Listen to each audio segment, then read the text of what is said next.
proceed.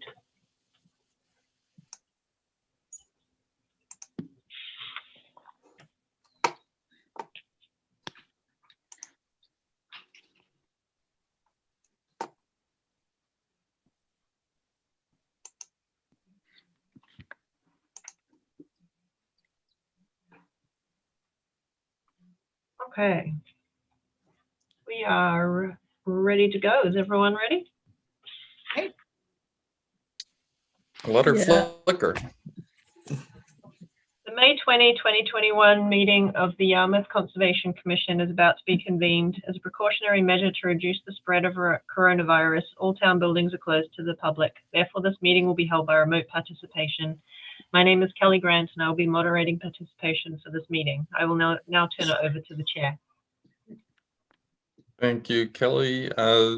My name is Ed Hoops. I'm the chairman of the Yarmouth Conservation Commission. I will begin by taking a roll call for quorum. David Bernstein. Here. Rick Bishop is not here. He is trying to join. I just got a text from him. Okay, well, we'll anxiously await his attendance. I just sent him the Tom Durkin. Here. Ed Hoops is here. Paul Huggins. Here. Ellie Lawrence. here. Patricia Mulhern. Yeah. And we're waiting for Rick. With the quorum present, I will now call the meeting to order. I will now ask the moderator to explain how remote participation works. And I should say that this is the meeting for May 20th, 2021. Pursuant to Governor Baker's March 12, 2020 order suspending certain provisions of the open meeting law and the Governor's March 23, 2020 order imposing strict limitations on the number of people that may gather in one place, this meeting of the Yarmouth Conservation Commission is being conducted via remote participation. No in-person attendance will be permitted, but every effort will be made to ensure that the public can adequately access and participate in the proceedings as provided for in the order. Persons who would like to view the meeting while in progress may do so by watching via this virtual meeting or the live feed on the Town of Yarmouth YouTube channel. You may also listen to the meeting by dialing into the number provided on the notice of meeting. Please be patient as we work to overcome any technological challenges. To reduce confusion, all participants are muted by the moderator. As participants are called upon to speak, they will be unmuted. Applicants can use the raise hand button or press *9 on their phone to identify themselves to the chair. The meeting host will then unmute applicants when they are called upon to speak. During the portion of the hearing designated for public comment, the chair or moderator will ask who in the audience has any public comments or questions.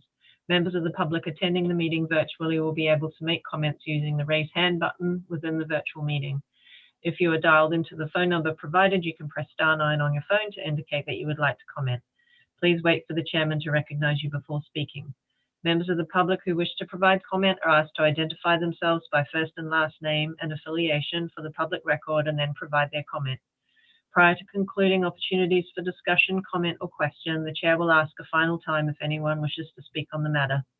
All votes must be roll call votes. After a motion is made and there is a second, the chair will ask the moderator to take and report the roll call vote. All motions, decisions, documents, and letters will be verbally read into the record. If it appears the meeting cannot or should not proceed, then the moderator will recommend that the chair request to continue the hearing to a later date and time or until public meetings can resume normally. I will now hand the meeting back to the chair. Thank you, Kelly. We'll go right into the agenda items. The first item on the agenda is a request for determination of applicability. This is Arlene Bresner and Linda McKenna, 32 Mariners Lane, Yarmouthport, Massachusetts. Proposed replacement of existing 10 by 26 foot deck with a new 14 foot by 26 foot deck within a buffer zone to a bordering vegetated wetland. And I think that's George Davis. I saw him in the audience. If you would unmute him, please. He's been unmuted or allowed to talk. Yes, I'm here. Okay, George, go ahead and state your name for the record and then briefly describe what you're trying to get done here. Sure. My name is George Davis. I'm here on behalf of the owners, Nina Bresner and Linda McKenna. We are proposing to build a 14 by 26 foot deck in place of an existing deck that's there now. The deck that's there now is a little bit smaller. I think it's 10 feet by 26 feet or thereabouts. We will be removing the existing footings and installing new footings. Those will be, they're the typical 12-inch piers that you would expect. And we'll be digging, either digging those by hand or using a small track machine such as a dingo or something like that. And that's really about it for my part of the project. Is it answer any questions you have? All right, thank you. And let the record, before we get into the questions, let the record show that Commissioner Bishop joined right at the beginning of this hearing. So he's here as well. We have a full board. Questions among the commission?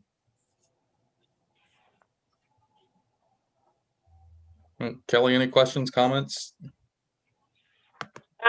No, I don't have any concerns. The deck expansion is outside of the setback, so I have no issues with the proposed work. Okay, is there anybody in the audience who has any comments or questions about this project? Raise your hand digitally if you do.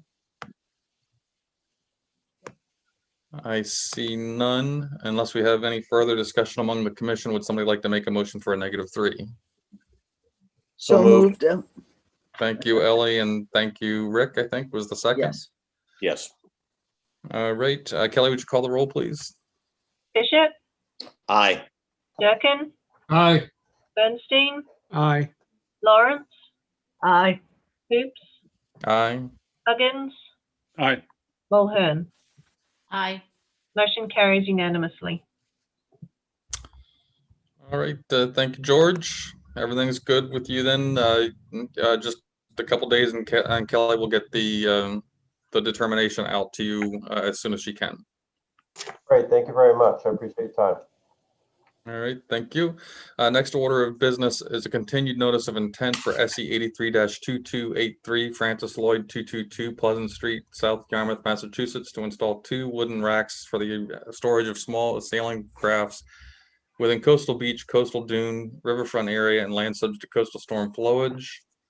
And I think, Mr. Chairman, I'd like to recuse myself from this discussion. okay, and let the record reflect Rick Bishop has recused himself from this hearing. And we have, I know I saw you here someplace. John O'Reilly, are you ready? I've allowed him to speak. Okay, yeah, there you go. Okay, thank you. We were here a few weeks ago, and we have revised the plans to remove the proposed racks that were originally requested, and we're basically withdrawing any proposed improvements on the shoreline, and we have simply updated the existing condition plan for the 35-foot setback, which was requested by the commission members, as well as a dune notation that was requested by staff. Be happy to answer any questions. Okay, thank you. Is there any questions from the commission? Kelly, any comments? Just a recommended condition that no new structures or alteration to the vegetation occur without prior approvals from the commission. Okay, all right, we'll note that. Is there anybody in the audience who has any comments or questions about this project? Raise your hand digitally if you do. Okay, I see none. Unless there's further discussion, could I get a motion to accept the proposed plan with special conditions? So moved, David. Thank you, David. Is there a second? Second, Tom. Thank you, Tom. Kelly, would you call the roll? Bishop? Recuse. Recused. Recused. Oh, sorry. Durkin? Aye. Bernstein? Aye. Lawrence? Aye. Hoops? Aye. Huggins? Aye. Mulhern. Aye. Motion carries 6-0 with 1 recused. All right, thank you, John. Next order of business is another continued notice of intent for SE 83-2282, Anthony Fiola, 1 Malfa Road, West Yarmouth, Massachusetts. Proposed construction of a retaining wall with fill and plantings within the buffer zone to a coastal beach and coastal bank and within land subject to coastal storm flowage. And that's done, I believe, right?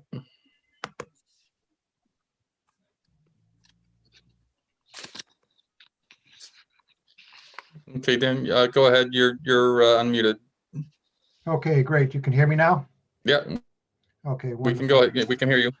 All right, great. The, do you guys do the video streaming too, or no? I'm just bringing up a copy of the site Plan. plan. Yeah, that would be handy. Sorry, everything's moving so quickly. I'm trying to keep up. Yeah. Racing right along. Okay.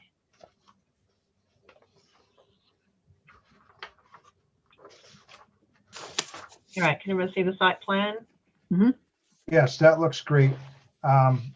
So good evening, Chairman Hoops, members of the commission. For the record, my name is Dan Ojala. I'm a land surveyor and civil engineer with Downkeep Engineering in Yarmouth Port, and helping out the Fiolas here at Malfa Road.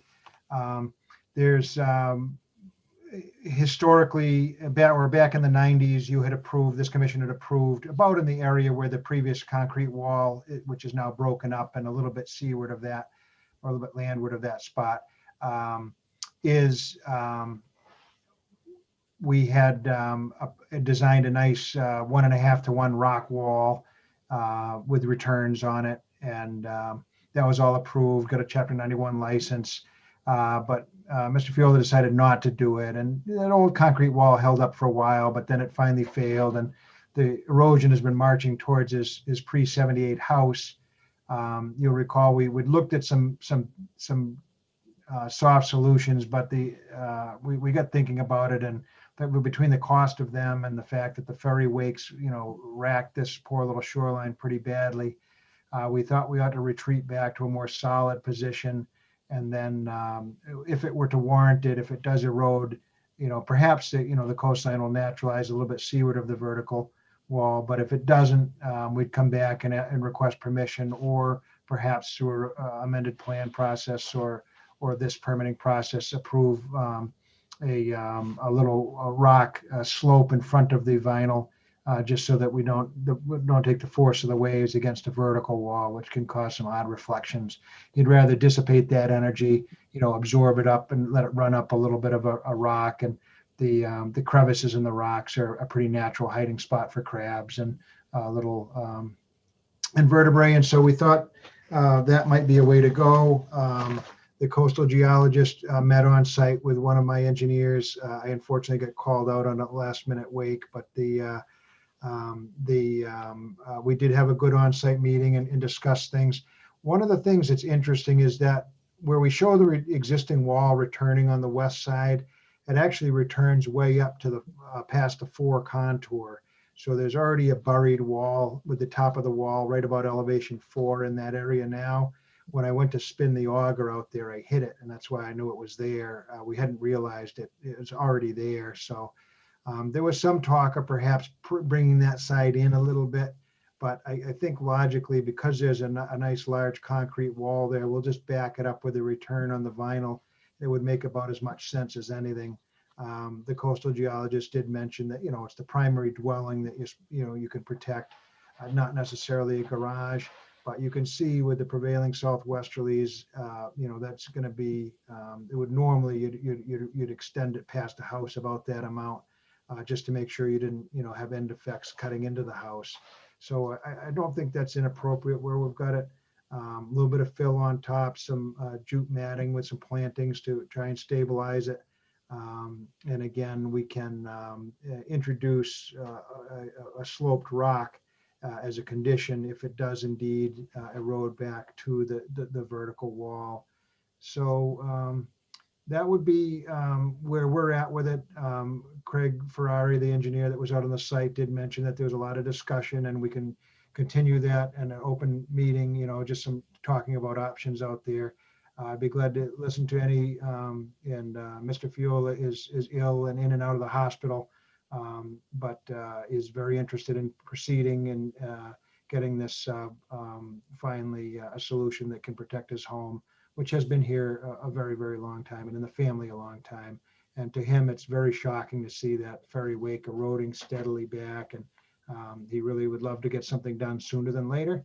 And with that, I'd open up to any questions you might have. Okay, thanks, Dan. Kelly, I know you had put all the suggestions from Greg Berman's report into the report, the agent's report.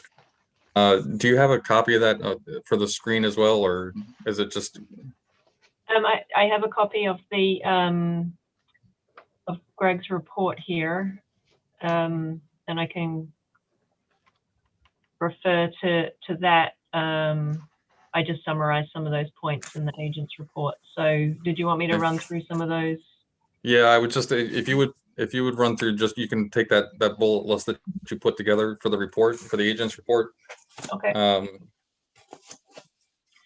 So I guess the first point was, I don't think was actually in his report, but it was something that we'd noted on site and we had discussed at the previous meeting, that the elevations and the mean high water have actually changed since this plan was done. So it would make sense to update those to the current conditions. The mean high water line appears to be higher up than it's marked on the plan.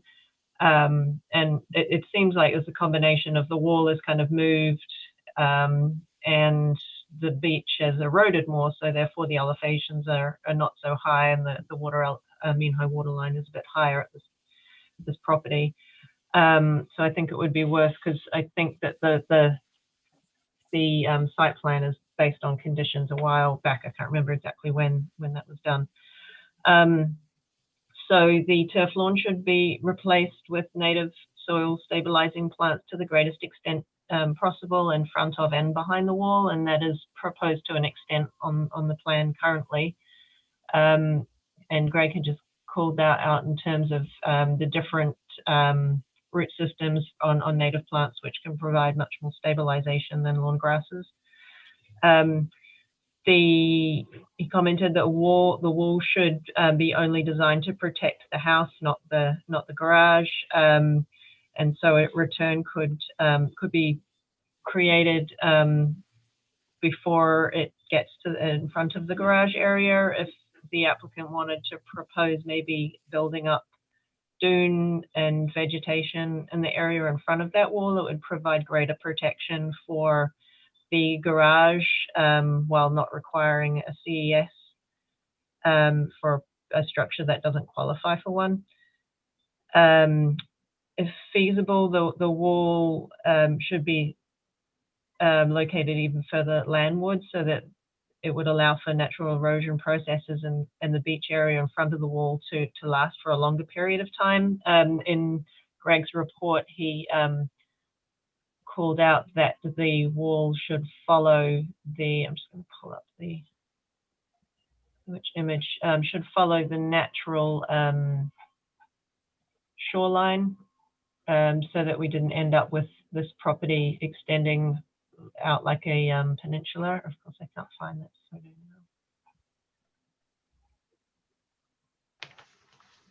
don't know. No, it must be down further.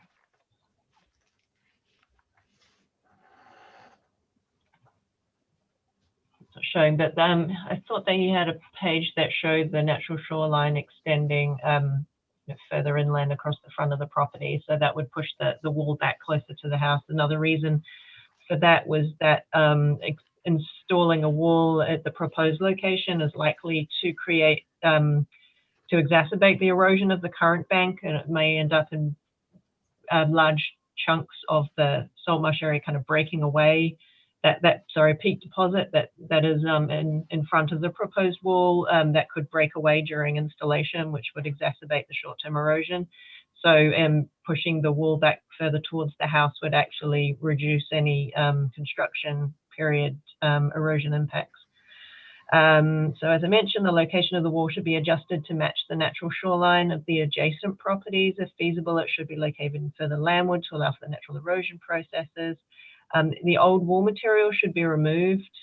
It was suggested that a shoreline sill could be used at this property to break up some of the wave energy from the pretty regular wake from the ferries. Obviously, that's not something that we can require, but it is recommended. There's obviously cost and additional permitting associated with that. And then certainly the recommendation to include within this permit details for creating a sloped revetment, stone revetment in front of the vertical wall once perhaps 50% of the wall becomes exposed, and this will help reduce wave reflection off the vertical structure.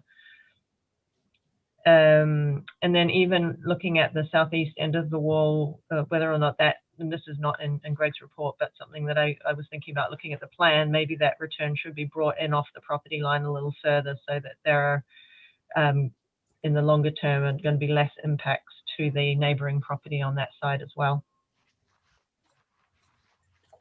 That's all. Okay, thanks, Kelly. Can you go back to the plan? Yep, So, sure. sorry to make you. No, that's okay.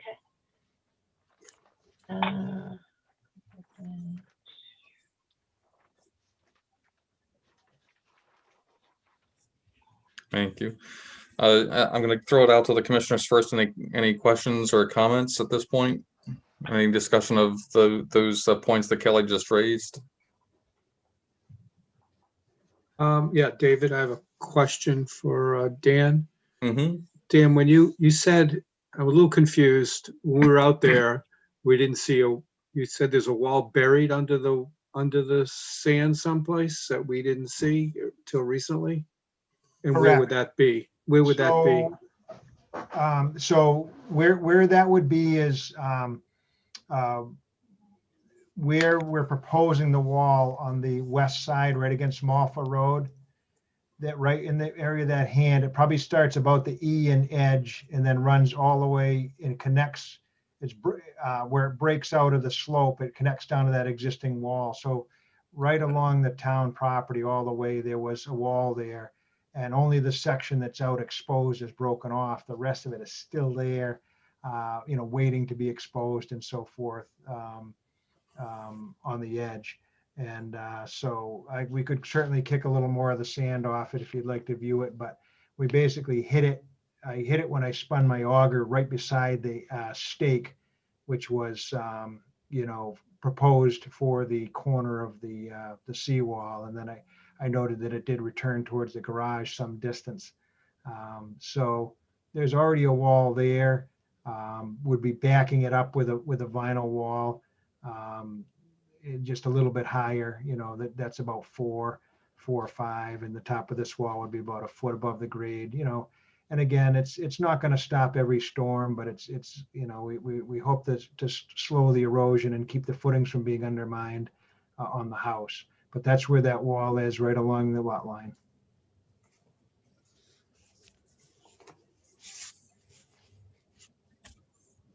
Okay, so then that would actually make more sense than to shorten the length of the proposed wall then, right? It may, I don't, well, the thing I was thinking is what it's going to hurt to, a little bit foot higher. And then if, you're getting a sweeping wave across, it might take some of the energy off it before it hits the house. So I wouldn't, my thought was it's already disturbed area. So, what would the harm be to put a couple sections there?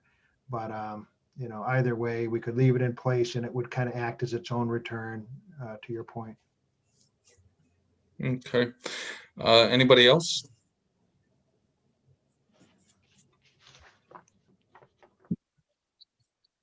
Let's Yeah, see. Kelly, could you show the aerial view again of the surrounding properties?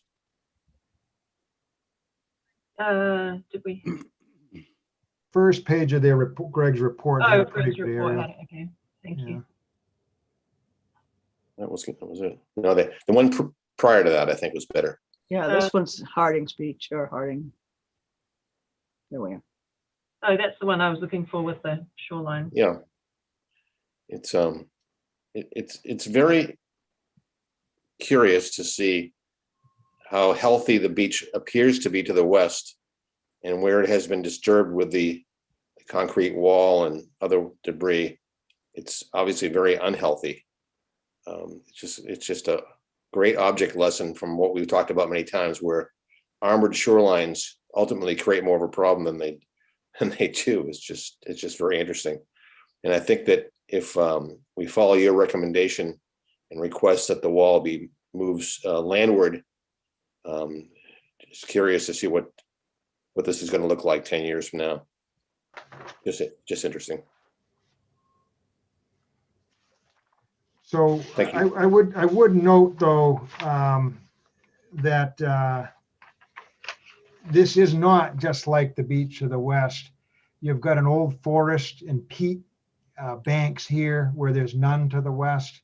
I saw an older map which showed the end of the road was a wetland and may have been filled over on the town side.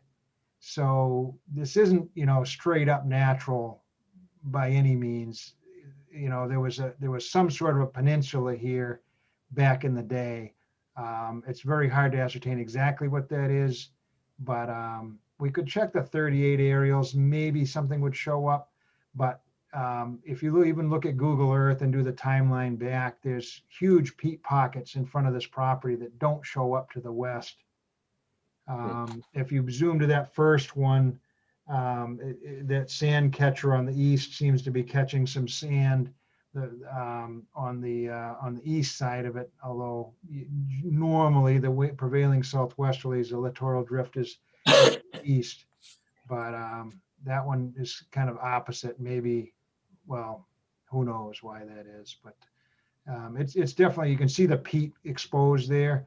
That's all just natural organic material. That's old peat and there's actual cedar trees growing up and sticking out. The roots are still sticking out. So there was some kind of a little knob there, and the shoreline's all varied. It could have been a little glacial creek dumped on the east, and this was a delta on the west, like the Mississippi creates, and that was a forest that grew in those fertile soils and then got flooded. Very hard to say exactly how it came from, but he did always. Well, I guess I would just point out that it's not really very similar, and they look like there was maybe some fill on the west, whether that was an old wetland that naturally filled or was filled by man back when you still could do those things. I'm not sure, but he's on a bit of a peninsula there, and I think it does warrant a little bit of protection. So it's not. I'll admit there was a concrete wall there, but there's also some very bizarre and interesting natural features that make this site a little bit unique. Okay, Paul, I'll get to you in just a minute. I do want to just make sure that just so everybody knows that Rick Rick Bishop as a commissioner is more than welcome to ask questions, but we have not had it. He has not had a chance to review the previous testimony, so he will not be able to vote. But he is allowed to ask questions, to which we say thank you. Paul. Yeah. So, it's interesting to listen to Dan talk about, what that was, but what that area was, but now it's kind of more the focus on what it's going to become. And having been out there, it seems that that peat area in front of the house is being seriously undermined. It probably, you could reach your arm back in there like a couple of feet. You put the wall up, it seems all that's going to be lost. So I just would want to make sure that the plan has to do with, I think Kelly pointed out quite a few of the recommendations that Greg made regarding the wall, which seems like it's a good measure, to protect the house. And then some additional work, kind of forgetting the terminology in terms of the possible slopes and revetments in front of it that might be required in the future. I would think, I don't know, I would think that in the future we take a look at that. The area in front of that house that now protrudes a little bit is going to be gone, unless something is done beside just that wall. So I hope that would be part of the plan. And also on that west side, in that area in front of the garage, I think Kelly did reference that a dune, the construction of a dune would be appropriate, more so even than the extension of the wall. So I just wanted to make sure I commented on those things. Thank you. Okay, thank you, Paul. Anybody else on the commission? So yeah, I would concur with those statements. I think certainly the first couple points that Kelly made, and the elevations being high water, that needs to be updated. So we'll need to see a revised plan for that. I would highly support removing some of that turf lawn and replacing with native vegetation behind and in front. I think if we would incorporate the idea of moving the wall back a little bit more to emulate more the original shoreline, that would be good. That would help benefit both the native plantings, give more space in front of the wall for it to erode naturally. And then I would also definitely support shortening the wall to protect the house only. And and if again, I would support the idea of putting some sort of dune system up in front of the garage. But that's up to the applicant whether or not they want to go that far. But I would definitely want to see the wall shortened and to protect the house only. That's my opinion. Anybody in the audience have any comments or questions on this project? Raise your hand digitally if you do. I see none. Is there any further discussion among the commission, and are you supporting all or most of those points, or if you have any variations from those points that we've discussed already, you should let us know right now. This is Ellie. I support your opinion on this, that the dune, shortening the wall and putting the dune up would be a very good idea, as well as all the other points that you made. I agree with you. Okay. I'm in accord, Tom. No, Tom? Yeah, I'm in accord as well. Okay, thank you. David, I am too. All right, Aye. so that's everybody. I think everybody's saying the same thing. So, Dan, you want to take that into consideration? Yeah, I do. I think I've got my marching orders here. So what I'll do is I'll drop that image with the red line on. We'll align the vertical wall with that. We'll terminate it about a mirror image on the house. I mean, we got to go probably 15 feet past the house or so to give it some protection from a southwester. And then we'll put a little dune, a little mini dune between there and we'll leave that existing rock wall, and that'll give some protection over on that end. I think that's good. And we are proposing some native plantings on both sides already, and the removal of some lawn. Yeah, the owner, doesn't want to lose any more lawn, but, I hear you. I think that this is pretty sound advice. And, eventually I think that the peat will erode and it'll just become a beach right past us. And we won't, in that manner, be affecting too much on either side, which is a safe way to go. So I'm in concurrence. We'll get that adjusted up for the next meeting and go from there. Thank you. Okay, thanks, Dan. So you're good for June 3rd? Yeah, I would say, yep. Okay, all right, thanks. Could I get a motion to continue this hearing to June 3rd, 2021? Sorry, Mr. Chairman, could I just make a suggestion? Yeah. Can we just include a note? I think it would make sense to include a note on the plan for upon exposure of 50% of the vertical wall, that revetment stone be added, and maybe a detail on that could be included on the plan so that we have that now. Okay, yeah. Part of the order. All right, you're with that, Dan? Yes, that was my intention. We'll show a little, some toe stones and rocks to go up against that, so that it breaks up the wave energy. Yep, good idea. Thank you. Okay, Would rather not do that now just because it's, Yeah. expensive and then it would Yeah. really affect that, whatever's left of that peat. So yeah, no, there's no sense in doing it until you have to do it, so. I agree. Yeah, thank you. All right, motion to,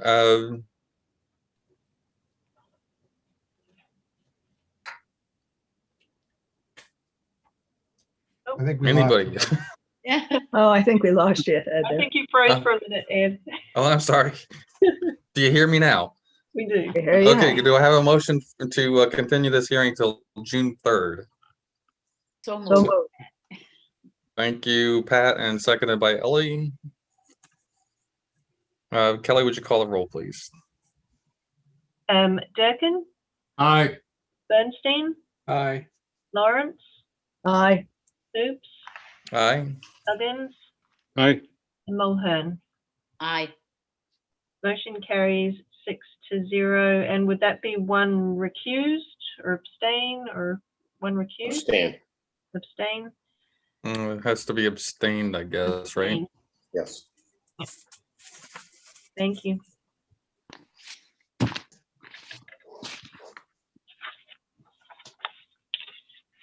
All right, thank you, Dan. I'll see you next time. That sounds great. Appreciate it.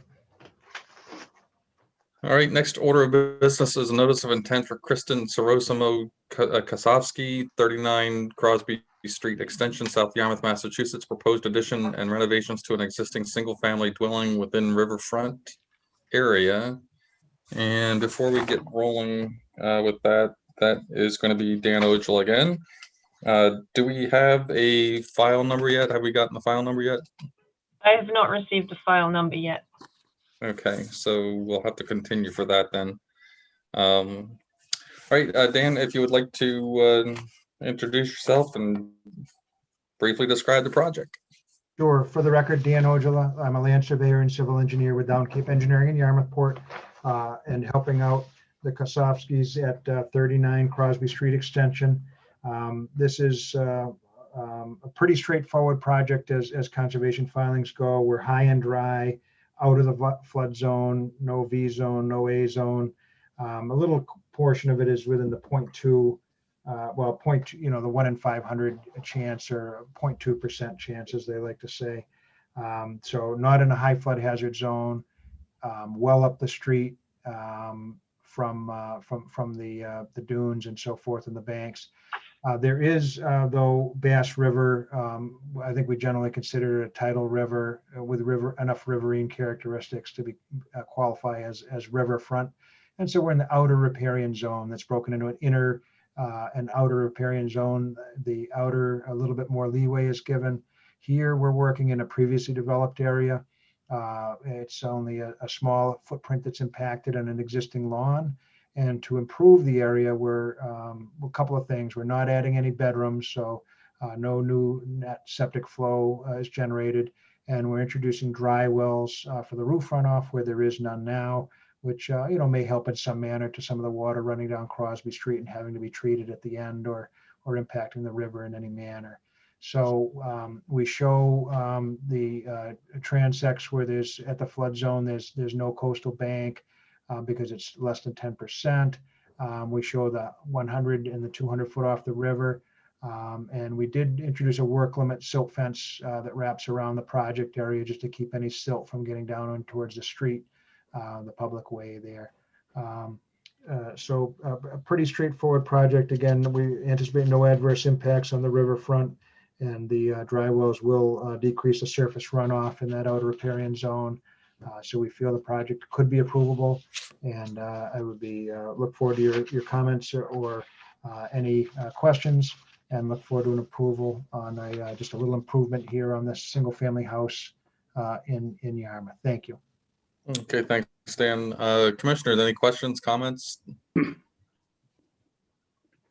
Kelly, any comments, questions? No, other than the fact that we don't have a file number. They're fairly minor additions within the close to the 200-foot riverfront area line. Dry wells are proposed, so I don't have any concerns with the project. Okay, anybody in the audience has any comments or questions on this project? Raise your hand digitally.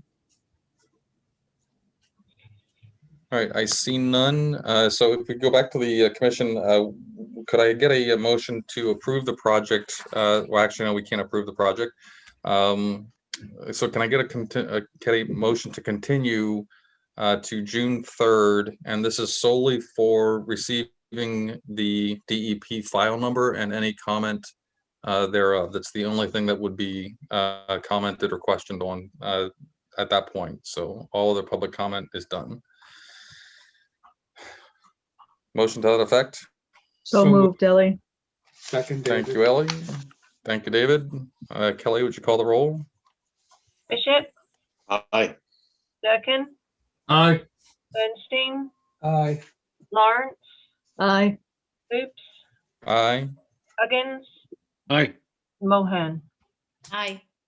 Motion carries unanimously. Excellent. Thank you very much. Just on the side, Kelly, or you don't want me to stick around for any of those certificate compliances, correct? I should be cleared.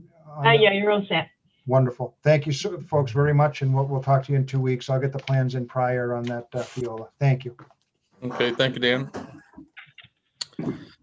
All right, next order of business is another notice of intent for Thiago, Paraguay, 15 Wadsworth Lane, Yarmouth, Massachusetts. Proposed construction of a single-family dwelling with utilities, driveway, septic system, and appurtenances in the buffer zone to a bordering vegetated wetland and within riverfront area. Kelly, I believe we have some issues for, and that it's an incomplete application. Is that correct?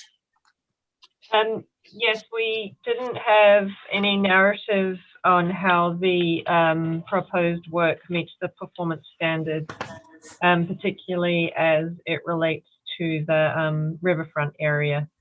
There isn't any information on the coverage in terms of the disturbed area within the riverfront area and how it meets those regulations. Okay, so Robin, are you there? Yes, sir.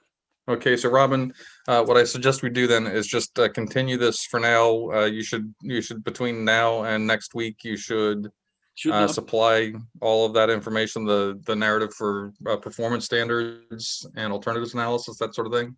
Should not be a problem. We also need a file number.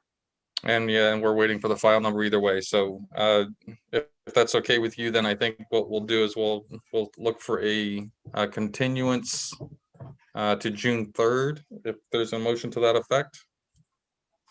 So moved, Tom. Thank you, Tom. Is there a second? Second, Ellie. Thank you, Ellie. Kelly, would you call the roll? Bishop, Aye. Durkin, Aye. Bernstein, You're He's muted, muted. Dave. You're muted. Sorry about that. Aye. Lawrence, Aye. Oops, Aye. Huggins, Aye. Mulhern. Aye. Motion continued, carries unanimously. Thank you very much. All right, thank you, Robin. We'll get that in as quick as you can this next week, and then we'll pick it up next time on June 3rd. Will do. All right, thank you. Next order of business or certificates of compliance. We have all easy compliance or certificates here this time. So do I have a motion to issue the certificates of compliance for SE 83-1104162B Pleasant Street, South Yarmouth, Massachusetts, for SE 83-1696229 Route 6A, Yarmouth, Massachusetts, for SE 83-227-231 Route 6A, Yarmouth, Massachusetts, and for SE 83-13671 Malfa Road, West Yarmouth, Massachusetts. So moved, Pat. Thank you, Pat. Is there a second? Second, Ellie. Thank you, Ellie. Kelly, would you call the roll? Bishop, Aye. Durkin, Aye. Oops, Aye. Mulhern, Aye. Lawrence, Aye. Huggins, Aye. Bernstein. Aye. Motion carries unanimously. All right, thank you, everybody.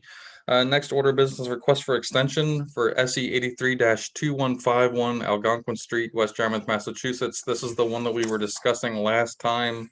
It was agreed that a 2-year extension would be advisable to coincide with the natural heritage permit. So is there a motion to extend SE 83-2151 Algonquin Street for 2 years? So moved, Ellie. Thank you, Ellie. Second, Is there, Tom. thank you, Tom. Kelly, would you call the roll, please? Bishop? I'll abstain from that. Okay. Durkin? Aye. Bernstein? Aye. Lawrence? Aye. Oops. Aye. Huggins? Aye. Mulhern? Aye. Motion carries 6-0 with 1 abstain. All right, thank you, everybody. Next order of business, moving on to other business, and the first one that section is reappointment of commissioners Ellie Lawrence and Paul Huggins. First, I will ask Ellie, would you like to continue? Yes, I would. All right, Paul, would you like to continue? Sure. Does everybody want Ellie and Paul to continue? No votes. Well, we'll take a secret poll. How's that? All right, so Kelly, we just need to write a letter then to say that we are in support of reappointing Ellie and Paul. Yeah, I can do All right, that. so you'll do that. Yeah. So we don't need a vote on it? Well, I mean, we can vote if you'd like. Let's vote. I mean, we can just say that the commission expressed their support for reappointing, so that doesn't require a vote, I guess. Well, as There you go. secretary, That letter is already written then. as secretary, should I write the letter approving myself? Who better? We'll just watch the pros that you add with your name, though. That's all.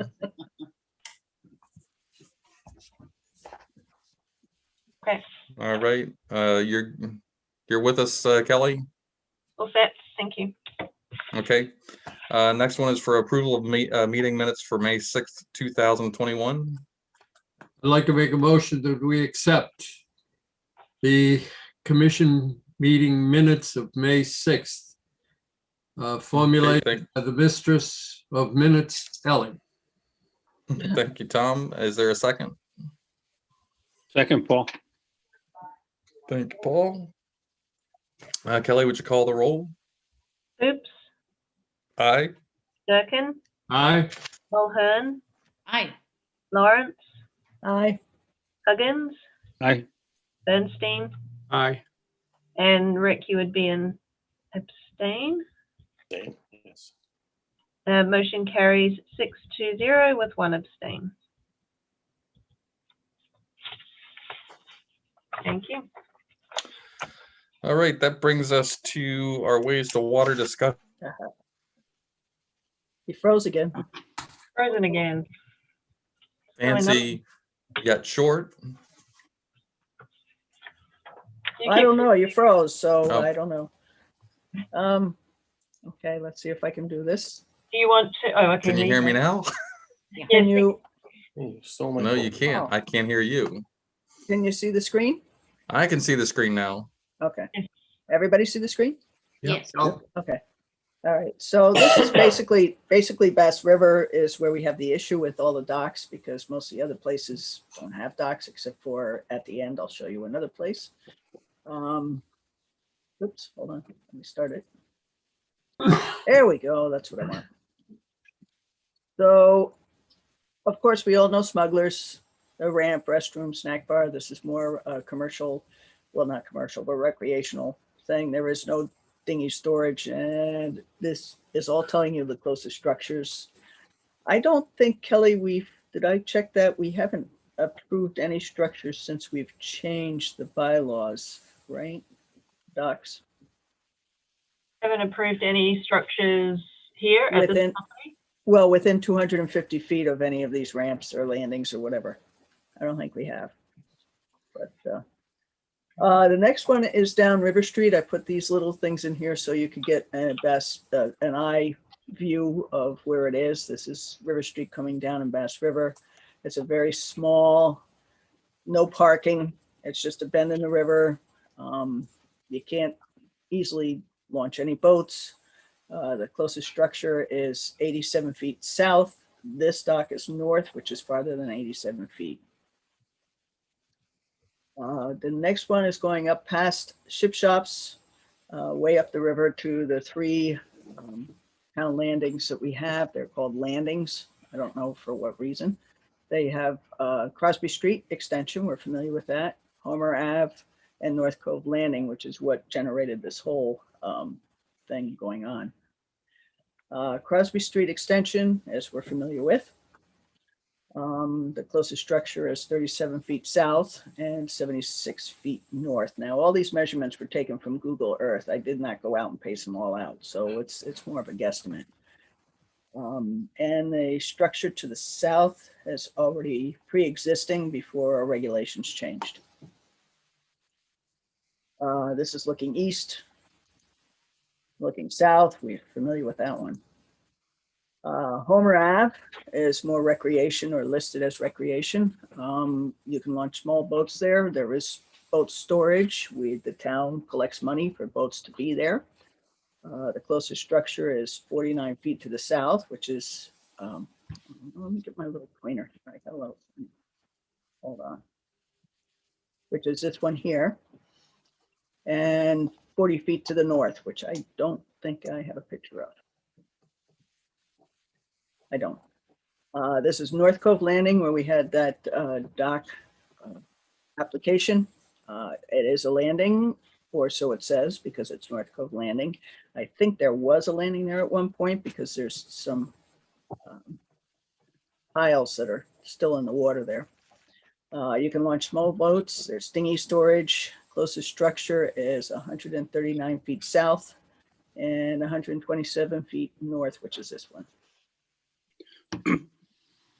This is one boat. Of course, nobody's there yet. And the hot little Toyota there too. Taco. Then we move farther north. This right here is North Cove Landing. So we move farther north to a town landing between 46 and 40. And then we'll go to Union Street. And of course, Allen Street, which is Hackett Landing. This one is Town Landing Ave, 46 Pleasant Street. You can launch small boats, dinghy storage. Last time I checked there was a lot of dinghies that had just been put there for the summer. The closest structure is 161 feet south, which is 46 Pleasant Street, and 47 north, which is just around the corner here where, well, that's on the Dennis side, but it's just around the corner here on this fence. This is the boat storage. Of course, it's on the resource area, as you can see. This is Union Street. It's a town way to water. It's a wall. There's just really no access to the water whatsoever unless you just want to throw your boat in. The closest structure is 65 feet to the south and 40 feet to the north, which is right around here. And I think that's where these floats originally come from. And again, this is the wall that doesn't give you much access, and the dock to the south. And the fill in here to keep it from eroding. And of course, Hackett Landing. It's commercial recreational slips. Dinghy storage is over here on a little float that they put in before this picture was taken. There's restrooms, as you well know, and the closest structure is 73 feet to the south, which is right here. Actually, I stand corrected. Let's go back. Oops, can I go back? Yeah. Over here, I never thought of putting in that because they weren't in. This is Jolly Captain Dock Marina for all the condominiums there. So I'm gonna put it in, but we have a bridge there, so it sort of defeats that purpose there. This is Highland Ave. I don't know if it's a townway to water. It doesn't say by the maps. It doesn't have any ownership associated with either property on either side. There's no access. Somebody put up a nice fence and put no trespassing. So the 313 feet south is Jolly Captain, and 257 feet north is up there. And I want to point out this humongous sandbar that has formed over the winter that goes almost from the bridge all the way to where they dredged at Bass River Marina. They're going to have big parties on that, I can tell you that. This is Georgetown Landing.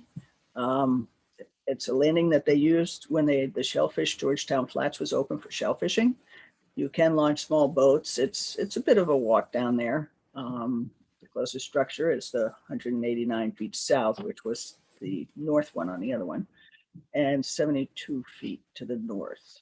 And I have a few shots here. You know, you can go down the stones. That's the one to the north. It's also this boat was there, but it doesn't have a town sticker. So I don't know if that's something that Carl allows or whether that boat is just there by somebody else. And that's the ramp, quote unquote, that they have to go down to launch it. Then we move farther upriver. I threw in Grandview Drive, which is kind of interesting because it's that little opening there that isn't associated with any property, but they have a nice little marina in there for the local people and on Grandview Drive, which is this, which is kind of interesting. Then we go up to High Bank, which is a town-owned property, and we're all familiar with that. It has a ramp, dock float, no boat storage, seasonal restroom, fishing dock, which is over to the left on this picture. Structure is 187 feet south and 237 feet north, not counting the fish pier, which was approved before regulations took effect, but it was also state approved for fishing money, the freshwater fishing money that they got. Then we go farther up to Buttercup Lane, which is right in here, up around the bend. And it's a townway to water. You can launch small boats. There's no boats storage, and the closest structure is 73 feet to the west because the river currents at that point. And that's looking west. It's a nice little beach. Driftwood Lane, dock, access to water only. You could possibly launch a kayak, and the closest structure is 150 feet to the south. That's a dock. Yeah, it's quite a haul for a kayak anyways, but and then we go up to Follins Pond Road, which Kelly and I are very familiar with after today. And that is, I got the wrong one, obviously. That's not what it looks like. That is not what it looks like. That's the one in Dennis. So, but there is, Kelly checked it out, and there is a dock. What would you say, Kelly, about it's to the east, right? Or to the west? Yeah, it's basically the road just ends at the water. So there's no parking or anything, but it is, there is the ability to launch a small boat there. It's an excellent launch ramp. Okay. Well, this one was too. I was scared about launching my car into it. Oh, that's Swan Pond. You can, I've done that. So yeah, by the time Kelly and I figured out this mistake, I didn't have time to change the slide. So, but that's the ramp. And then we have Mill Pond with Pointer Rocks Road. That is a townway to water. You can launch a small boat, and it's in a no dock zone. So there's nothing there, and there's no boat storage. So recently I've had a number of neighbors request a kayak rack there. And I shared that with Pat, who shared it with Carl. So I have no idea where that is. I just pass along the request.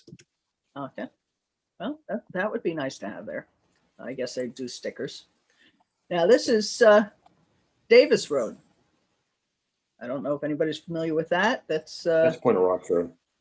Oh, sorry. you're right. That's Pointer Rocks Road. Sorry. Did I put that in there? Oh, shoot. Okay.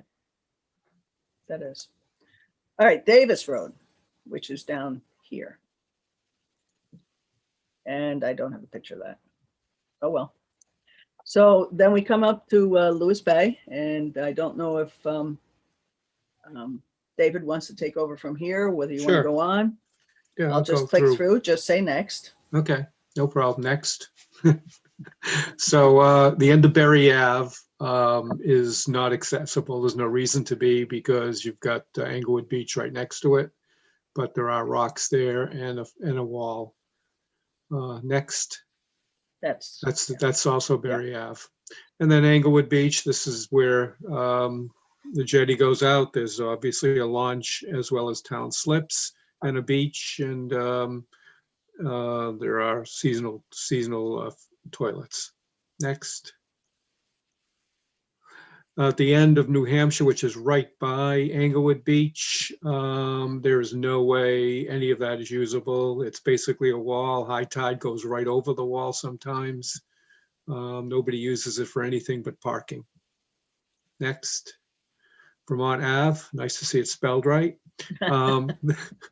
This is Townway to Water. People do sit here. I see people here all summer, mostly the neighbors, but you could put a boat in there also. I think that's also Vermont. Yes. Yeah. Mass Ave, no really access at all, except for if you want to crawl over the rocks. And what's interesting here is there another picture of that, Ellie? Just that one. Yeah, I think the people on both sides of that house really think this is their driveway more than it's a Townway to Water because it's not marked. So I don't know who maintains that. Keep going west. So we're going west. Yeah.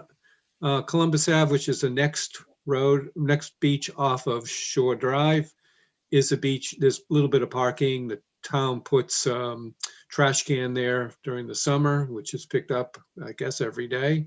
And there's a good sized beach. Is there a picture there of the beach? I don't think so. No, that's Bay the beach. Road. Yeah, that's Bay Road. So there is a beach on the other side of the little fence there. Not the fence, but the straight ahead. Okay. Yeah. Next is Bay Road, which is also a beach area people use. There are 2 boats that have been there all winter. I don't know if they're properly, certified to be there, but they are there. And people sit there all summer. There's a very busy beach. This is coming from the road looking down. They did put sand in there last year. I don't think they've done anything this year yet. Standish Way, which is at the very end before Mill Creek, is just redid the parking lot last year.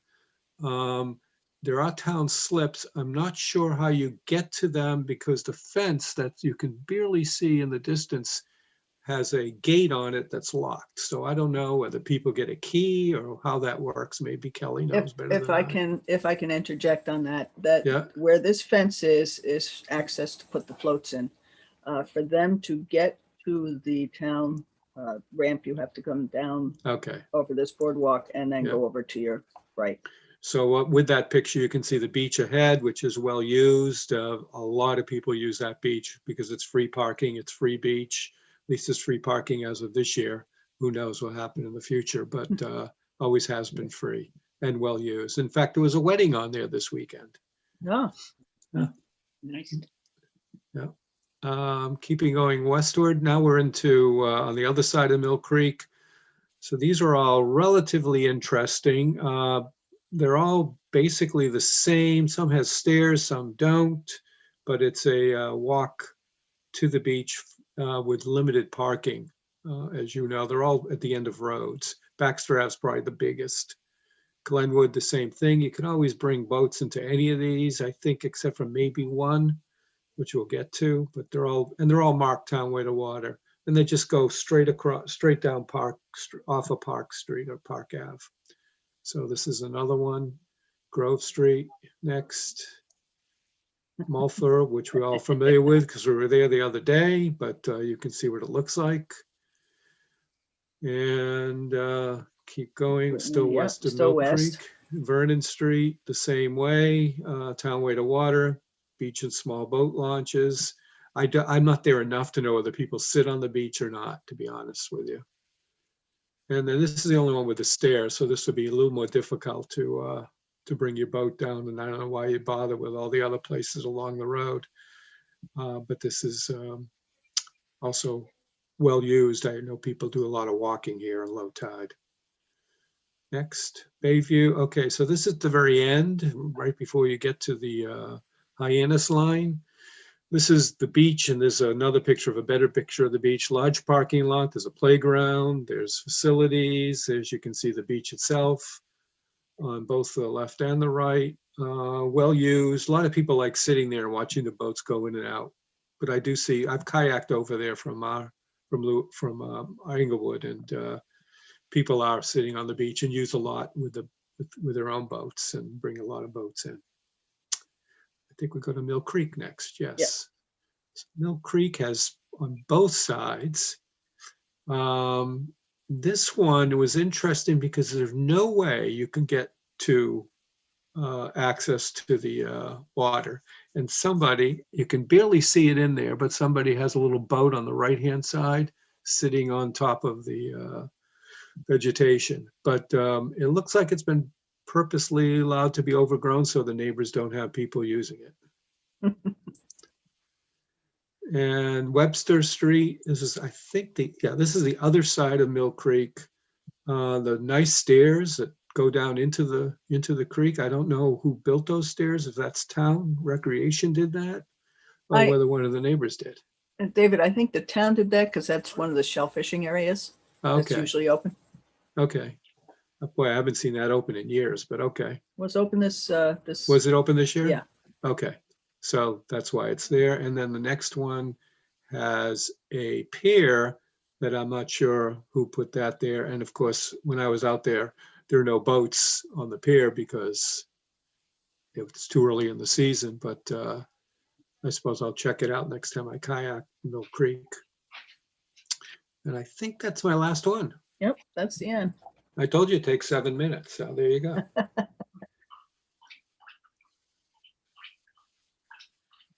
Okay, well, thank you, Ellie and David, for putting that together. Full. I guess we're looking now to, I mean, this was all, if we go back to the original intent of why we were doing this in the first place, the exercise was for application, whether or not we want to apply anything with waste to water and setbacks for proposed docks. So, I mean, obviously the ones that, there was a fair amount of issues here with Lewis Bay, Mill Creek that are no dock zones, so we don't have to really worry about that. But the question is, do you want to do something in terms of setting a set distance for minimum distance for distance between way to water and proposed dock? Well, Ed, I think we need to probably have a definition of which ones are town landings and which ones are ways to water, and how, unless all ways to water are classified as landings, which is where we got into this discussion with waterways. Because so wouldn't you think that a landing would be something that you would, a landing is something, at least in my view, a landing is something that you can physically back your trailer and drop a boat in. And I guess that's a boat ramp too, but that's how I would view it, as a landing is a boat ramp where you're going to be launching bigger boats. It's not something, for me, a way to water is something where somebody walks down to access for swimming or for shell fishing or for dropping a kayak or canoe, and that's it. It's like there's no other reason for a water, or there's no other activity that I would associate with way to water. What about sitting on a beach?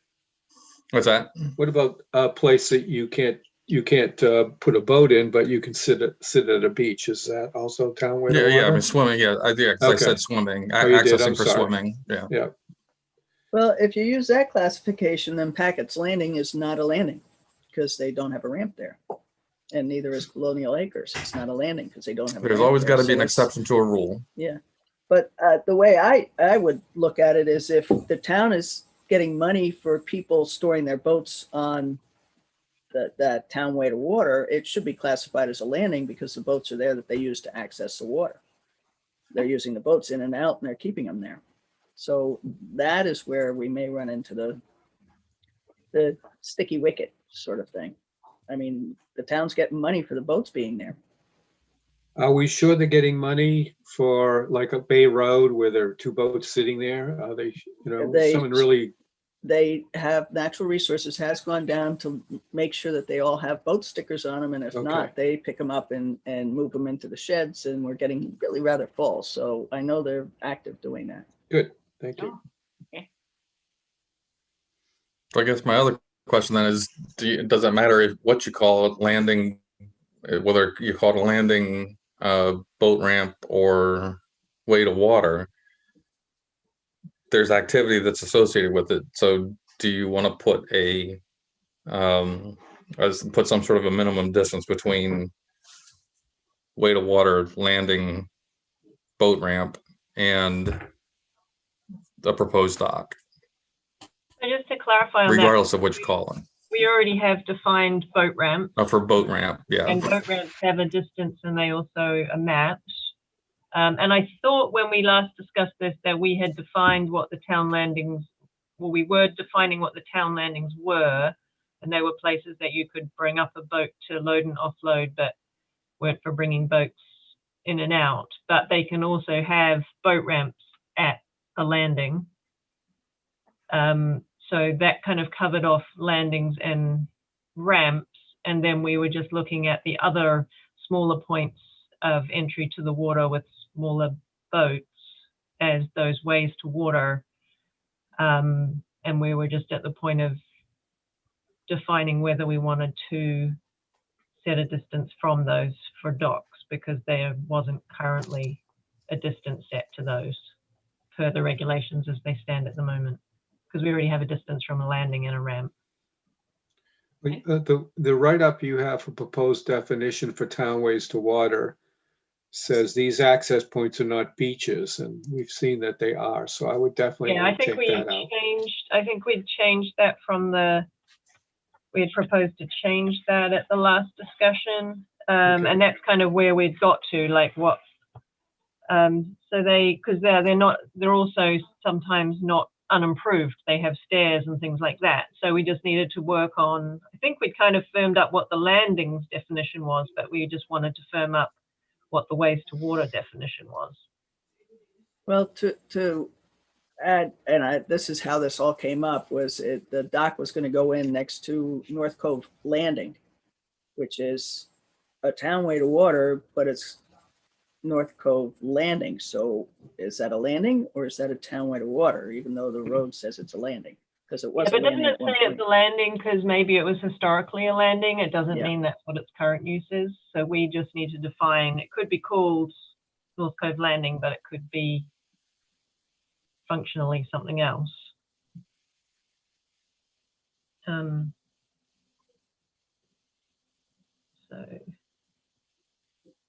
Because I do know and this is more of an issue at Bass River, not only because of the docks, but because of the current.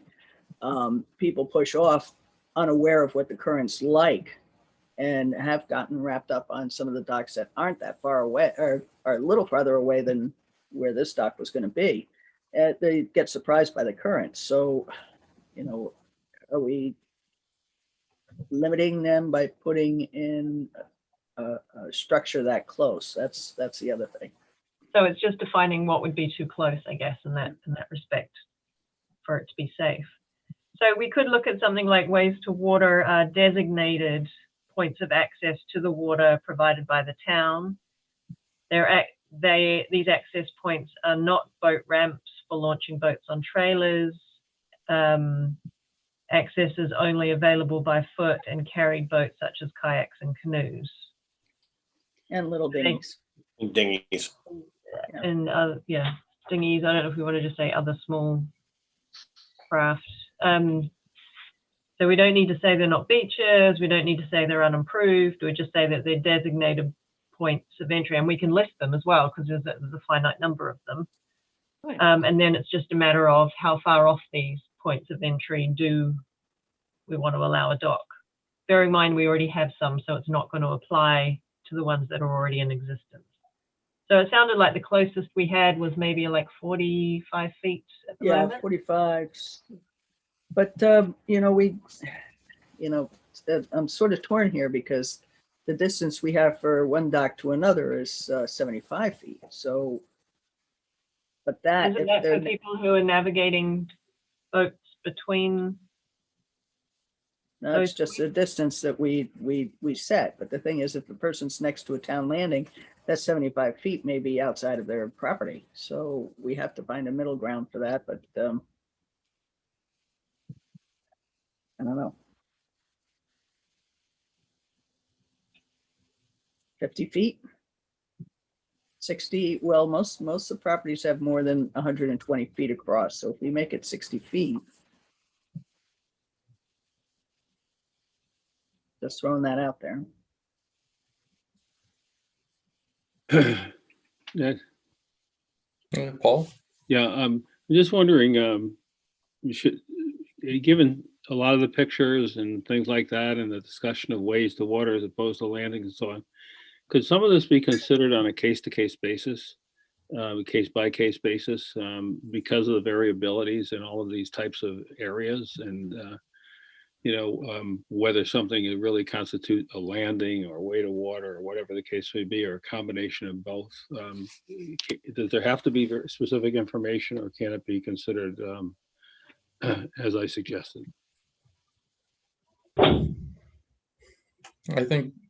guess it would make it easier if you have a one set rule that you apply, and then you seek variances to that rule. Mhm.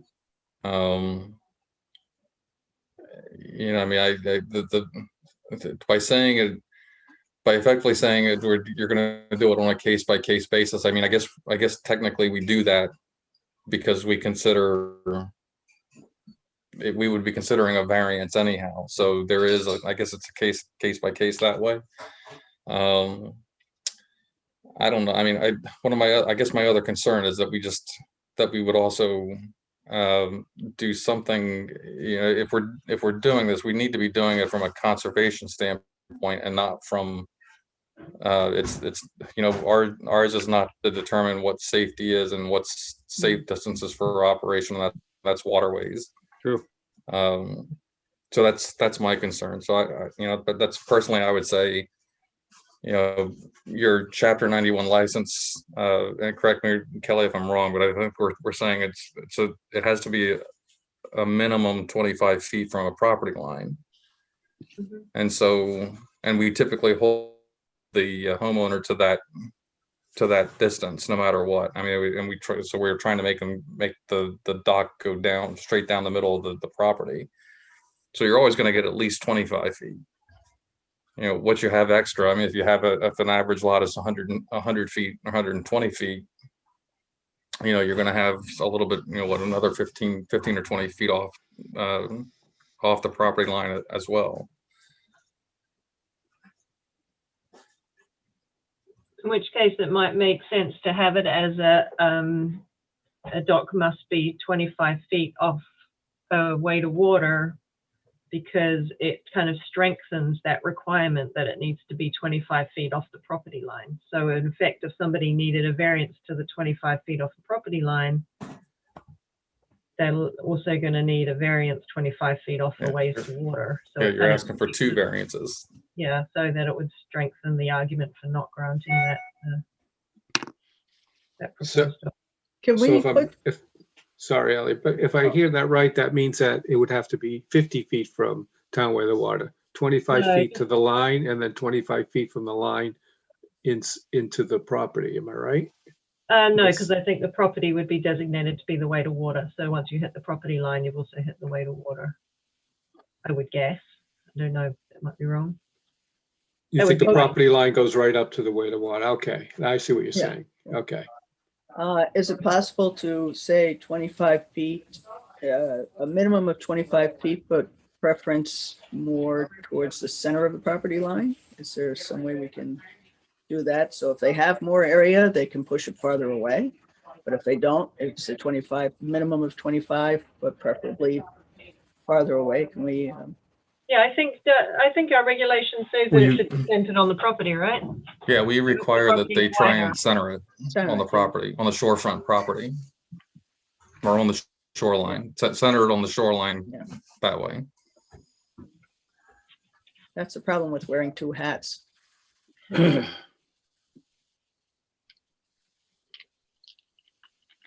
And this is something that was of concern to the Waterways Committee. Are there other regulations where something that's more of a recreational water access regulation like that could lie? Ellie, do you know of any? The only one that I can recall off the top of my head is the ramp, because there was somebody next to Ship Shops that was trying to put a dock in, and the ramp, it had to be 250 feet away from the ramp. Yeah, because we have And that it's- in our regulation. yeah. Yeah. I mean, some of the dock regulations that we have are more recreational interest than environmental in that respect, I think. Whereas waterways is for navigation, and that's mixing and matching, at least for me.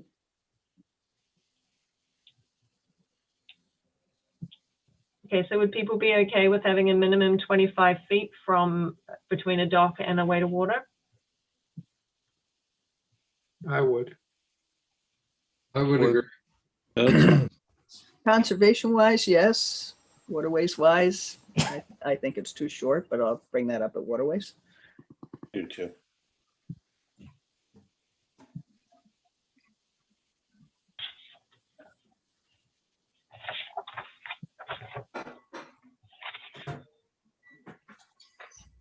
As David said, we have a number of access points that are being used as beaches. And I think given that, we have at least one application on Bass River that was turned down because of its proximity to the windmill beach. And it was a lot more than 25 feet. I just don't know if that'll open a can of worms or not. I'm just trying to understand that. I think, yeah, that would be an interpretation as to whether something, if there is a public beach where people are using it for swimming, then it does need to be the 250 feet.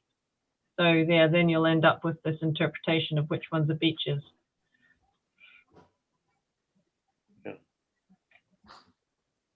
I can see that blowing up in our face. Yeah, well, Yeah. the other variance for that one, Rick, was that it was the navigation issue where that dock was going to be, was a choke point. In fact, that one was, they were seeking what, I think it was 5 variances, right? If I remember correctly. Yeah, they were asking for a lot. It worked. But yeah, I would say definitely we list our public recreational beaches separately. I mean, those are public recreational beaches. Not, I mean, there may be a beach at the end of the way to water, but it's not an official recreational beach, I guess is the way we would address that. Yeah, I guess there's a difference between a public swimming beach that's defined by the town and a resource area beach, I guess. Well, that's interesting because looking on the Oliver, the Bend in River Street, that's classified as a recreational beach. Bend and River Street. I don't know. Mhm. Tiny one. Nobody's ever claimed that the state is 100% knowledgeable.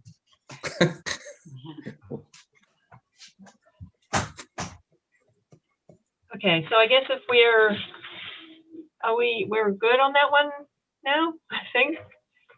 We have a consensus? Okay. Good. far as I'm aware, the last thing we have remaining, well, the next thing we have on the list is looking at septic systems. We don't have any requirements around septic systems, and we've spoken about maybe having a requirement for an advanced system where they are proposing to put it within 100 feet, because they can get a variance from the health department for a septic system within 100 feet. Of the water, riverfront, or any water body. With a wetland. It's usually Board of Health that's stricter about that. You know, I mean, in my experience, they're usually the Yeah, so Board of Health is usually far stricter in adhering to that 100-foot setback for septic than conservation commissions. but often, like, Not to say that we shouldn't do it, but upgrades to Title V are allowed on as a variance within 100 feet if it's like an existing property and they're upgrading to Title V. But it's whether the commission would, I mean, and I need to have a conversation about this with the health department. It is the next one on the list for us to look at, about what they typically do require and what options there are for higher performance systems if they are being allowed within 100 feet. yeah, So I think I we should can- definitely look into it. Yep, so I'll look into that one next with the health department, and I can come back to you at our next meeting with some more information on that. The town of Wellfleet is looking at that very aggressively. To the Yeah, I know point where that Dennis have a requirement now that Concom won't allow a regular Title V system within 100 feet. So I know that there is a move in that direction. You said they would not allow? They would not. It would have to be a higher performing system within 100 feet if a variance was being granted. Even if you're upgrading? Yeah, if you're only upgrading to Title V, that's not considered to be sufficient. You have to upgrade beyond Title V. Okay. I think we Title should. V is good outside 100 feet. Sorry, Tom. No, I'm sorry. I think we should also consider the election that was held on the 18th, whereby phase 1 of the sewering of the city, the town, is in the works. We're on a 50-year roll here. Many of the requirements will be changing as more collection systems are put into the community. And I think we should bear that in mind. I'm not saying that we shouldn't worry about the proximity of a septic system to a vegetated wetland or anything else, but we do have a pretty big idea in the town going forward as of this date in regard to wastewater collection. Yeah, I mean, I'm certainly not interested. I don't want to overburden a homeowner by making him put in a $25,000 septic upgrade so it lasts. I mean, I'm sort of torn because if it's a bad system, then yeah, you need to upgrade it. And I realize if you upgrade it, it's going to cost you 25 grand, and it's going to last you for another 20 years. But in 10 years, you're scheduled to go on to town sewer, but those are all I mean, I guess considerations and good ones, Ed. Thank you. That's my, I mean, that is a concern, but I also look at a place like Hallett's Mill Pond that does not have a lot of development in it, and it's already got such horrible algae blooms right now that, and it's, you know, there's clearly, I'm blaming the Barnstable side because that's where all the houses are, but that's a different story. I mean, but it all plays into that conversation. Right.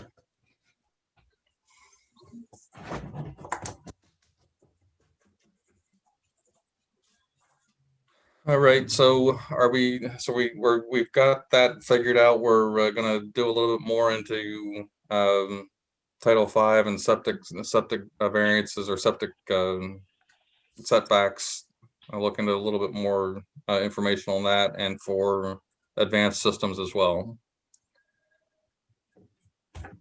And then we're ready to go. Then I think we'll be able to go back to maybe the final rulemaking session. What I'm looking at. All right. Do we need anything else for? Let's go back. I guess we're sort of already in it, but other business not recently anticipated. Kelly, are you still anxious to talk about your small boat or watercraft on the shoreline?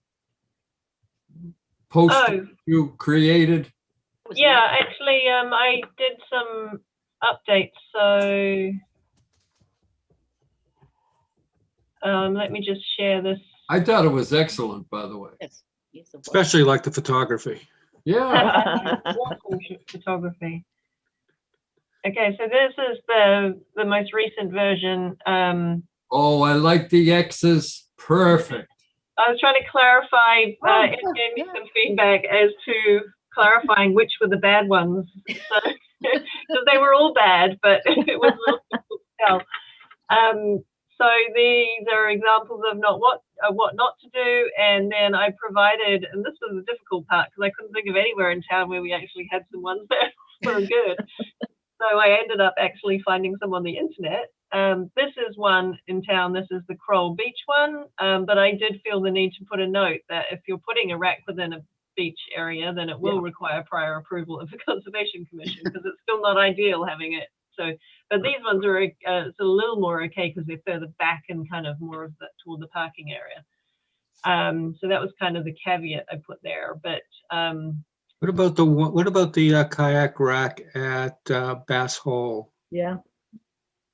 Yeah, I did think about that one, and then I thought, well, we did remove some dune vegetation to put that in, so I didn't want to open us up to criticism. It would still require, it would still require permitting. So it would still require permitting, but yeah, that is another example, and that's a good example. Actually, I could switch one of these other ones out because it's a town-provided one, so that would, that's kind of one of the points is to use the designated town-provided. Right. There's also a town-provided one at Englewood Beach, but it seems to be into the grass. Yeah, that one sits in a dune. So yeah, we certainly have some work to do as a town to avoid this. It's always, the space is always so tight that. I don't think it's that tight at Englewood. I think they could pull it out without a problem. But okay. So yeah, I can send this out again in case anyone has any other edits. I made a couple of small edits to the text, and otherwise I'll now just we'll look at sharing it on social media, and I'll use it to send out to property owners as well where we know there's an issue to encourage some compliance. No, I think it looks good. Yeah. I like it. Finish. With him? No. And I don't have anything else in terms of Okay. Have fun. Be careful. All right. Anything else? Just it's good to see Rick back. Hello.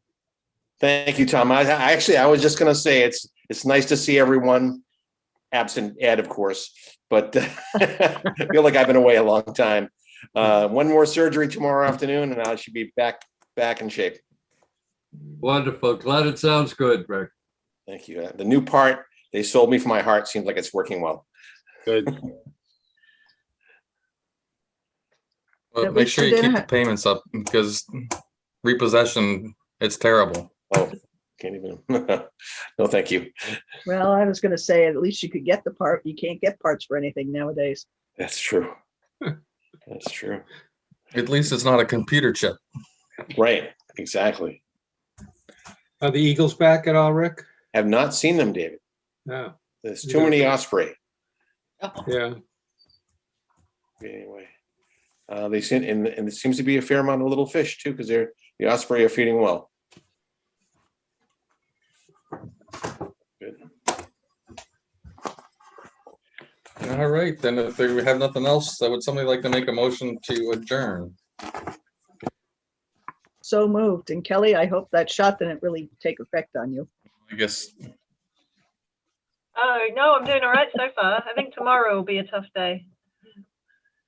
Yeah, I think it's going to be a tough day. I Do we, lost do we have everything I any- heard. Oh, I had my second COVID shot today, so. Which one'd you get? Pfizer. Good.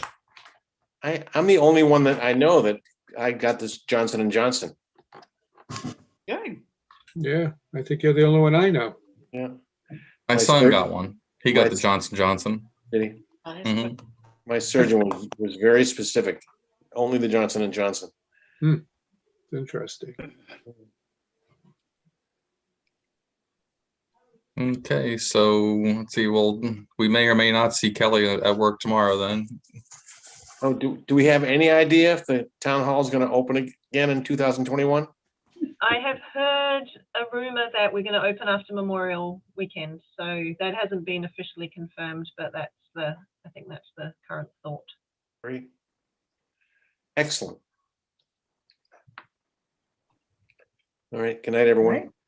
Can We I have a- make a motion to adjourn? All right, Second. Elliot, a second. Thank you. Sorry, who was the second? David, David? David? Now you can leave, Rick. Time for a nap. All right. Hoops, Aye. Durkin, Hi. Mulhern, Aye. Lawrence, Aye. Bishop, Aye. Huggins, Aye. Bernstein. aye. Motion carries unanimously to adjourn at 6:37. Wow, very impressive. Early day. Well done.